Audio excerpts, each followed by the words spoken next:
Hey everyone, this is Josh Stein from the School of Circling Wizardry, circlingwizardry.com,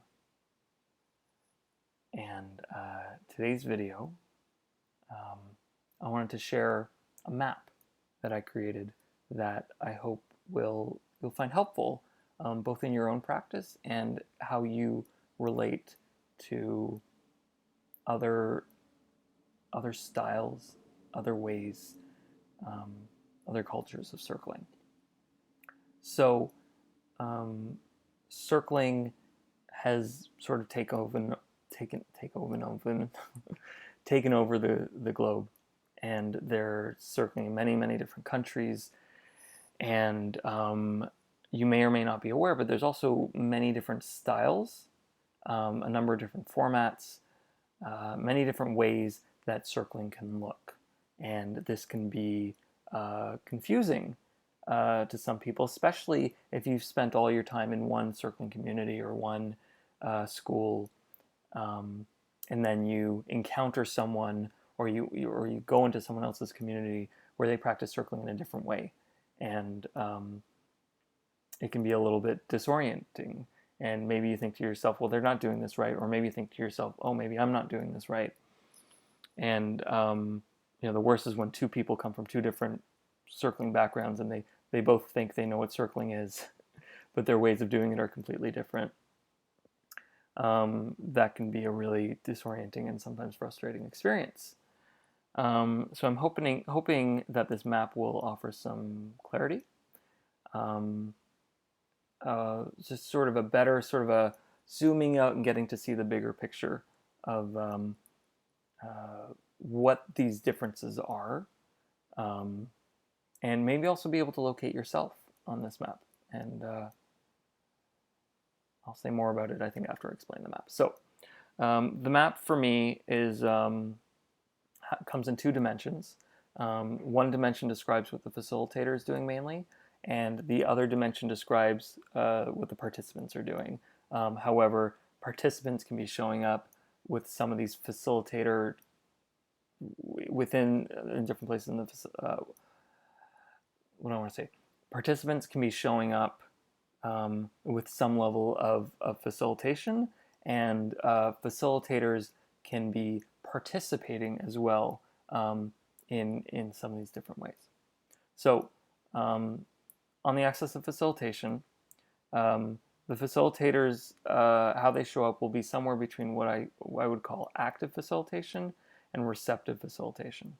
So active facilitation is more forward, it's more engaged, more active. They'll be speaking up more, asking more questions, revealing more of their impact, also directing the attention of the group more, and maybe finding commonality, highlighting difference.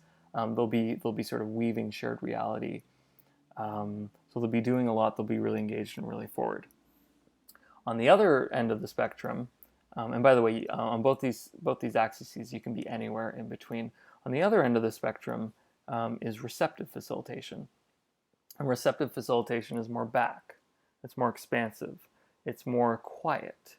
It's more, I'm sort of taking in all of the group, and I'm also, like, there's a way in which I'm giving space. Another way to look at it is like an emphasis on really holding space. I might not be saying very much, but I'm still deep in my practice. I'm deep in my embodiment. I'm deep in just tracking what's happening. But my leading is less by directing, and it's more by example, and it's more by trusting what's here, practicing just an open sort of like, welcome everything, trust your experience kind of thing. So that's the axis of facilitation. And then the axis of participation, and this one might be a little more obvious, is participation that is more based on inquiry, curiosity, asking lots of questions. Again, forward, and this is kind of forward in a different way. Forward in a way where on the extreme, I'm actually maybe losing myself a little bit. I'm more attention on the other than on myself. And then on the other side of that axis, from curiosity, is expression, revealing.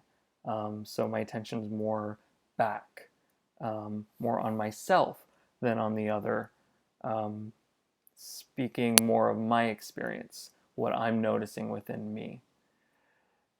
Now, within these axes,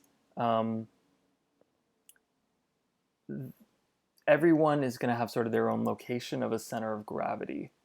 There's a place somewhere in that two-dimensional space where maybe you're most comfortable hanging out, or you have it's your habit to hang out there. It's just your tendency to be there.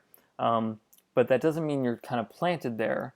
And in fact, I think really good facilitation, really good circling participation allows for a lot of adaptability, flexibility, movement along those lines. In facilitation, for me, I'll spend a lot of time hanging back, giving a lot of space, allowing what's happening, tracking, but quietly.